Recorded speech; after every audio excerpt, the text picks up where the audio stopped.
historic performance shooting. If I had to define it, it would be something like applying the correct amount or the correct ratio of speed and accuracy through single targets, multiple targets, while moving, while manipulating your guns, all right, with a goal of shooting as many points as possible in as little time as possible. So it differs from bullseye shooting, all right? We look at a blend, okay, and we're gonna explore the relationship between speed and accuracy based on the size target we have. There we go. All right, that's kind of trigger speed we're looking for.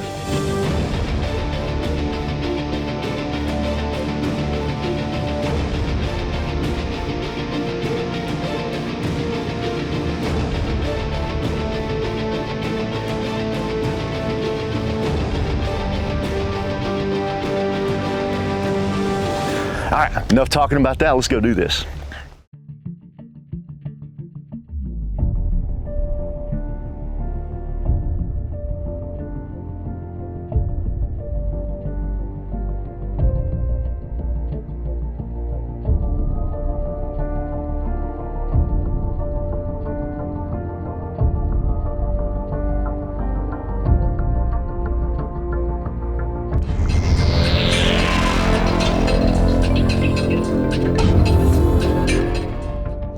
If traditionally, you know, there's the fundamentals of marksmanship, okay?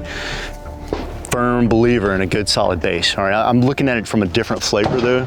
I'm going to try it from a different approach rather than say that the fundamentals, according to where you're at, there's 7 or 8 fundamentals of marksmanship, okay? Stance, grip, sight alignment, trigger manipulation, recoil, recovery, follow through, breathing. All of those are verbiage for the fundamentals of marksmanship, okay? I'm going to start calling it, okay, or my approach to it, the principles of performance marksmanship or performance shooting, okay?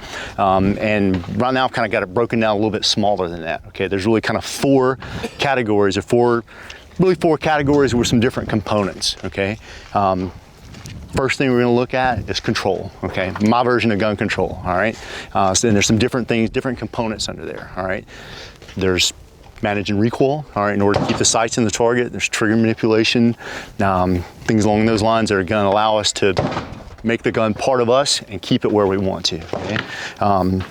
Seeing, all right, is going to be a big category with a lot of little subcomponents under there. Seeing target size, letting that feed back to us what we have to have in sight alignment, what we need to do in trigger manipulation, all right, seeing our way target to target, tracking the sights through single shots, through multiple shots, and through multiple targets, okay? So a lot of stuff going on with seeing, okay? Another category there, mechanics, okay? Getting the gun from point A to point B, okay? If that's from the draw with the pistol or different kind of ready positions with the rifle, reloading the gun, different types of manipulation, all right? That's gonna fall under some mechanics there, right? Another category would be movement, okay? Moving point A to point B efficiently, minimizing the amount of impact that comes from your feet up into the gun. All right, so that's kind of like my 4 categories of performance shooting. That's really it. I mean, if you look at competitive shooting is a really good, you know, practical application of performance shooting. If you look at that, the things that are going on there, you know, when it's done right, it's really kind of those 4 things with a bunch of little subcomponents involved. So there's just a handful of little things here, right? So there's kind of an overview what we're going to get through. I do want to go over my safety brief.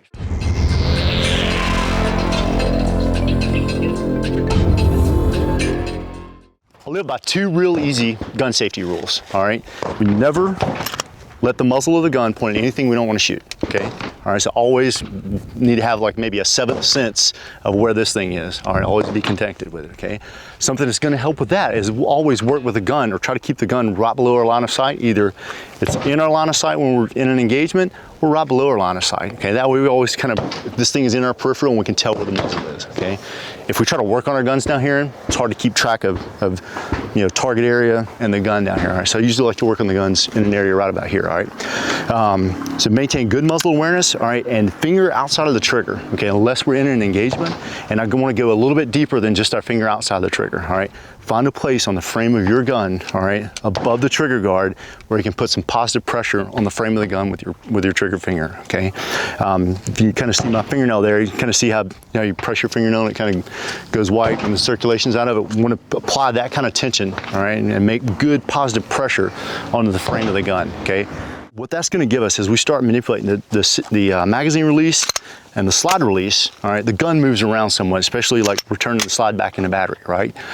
If your finger's just kind of parked out here, if we're moving, we slip and fall, there's potential for that finger to get in the trigger, fire the gun when we don't want it to. But if we maintain good positive pressure, it's gonna be hard to push that finger off the trigger and down into off the frame of the gun and down into the trigger, right? Another benefit we're gonna get of that, as we're pressing on the magazine release or the slide release, all right, having positive tension over here is going to keep the gun from mushing away from us. All right, it's going to give us a lot more positive interface on the gun there, or on the controls of our gun. Everybody cool with that? All right, so there's my 2 real easy gun safety things. If we get into working out of the holster, all right, and I'll say this again as we move through this, we're going to build speed through seeing fast. All right, and if we work out of the holster, all right, we'll work on getting the gun from point A to point B, all right, efficiently, and that'll cut some time off our draw to a good hit. Don't push any hand speed, all right? If you are an experienced shooter or competitive shooter, been doing, working from the draw a good bit, never push your hand speed any faster than you're comfortable with handling the gun. Right on? Everybody good with that?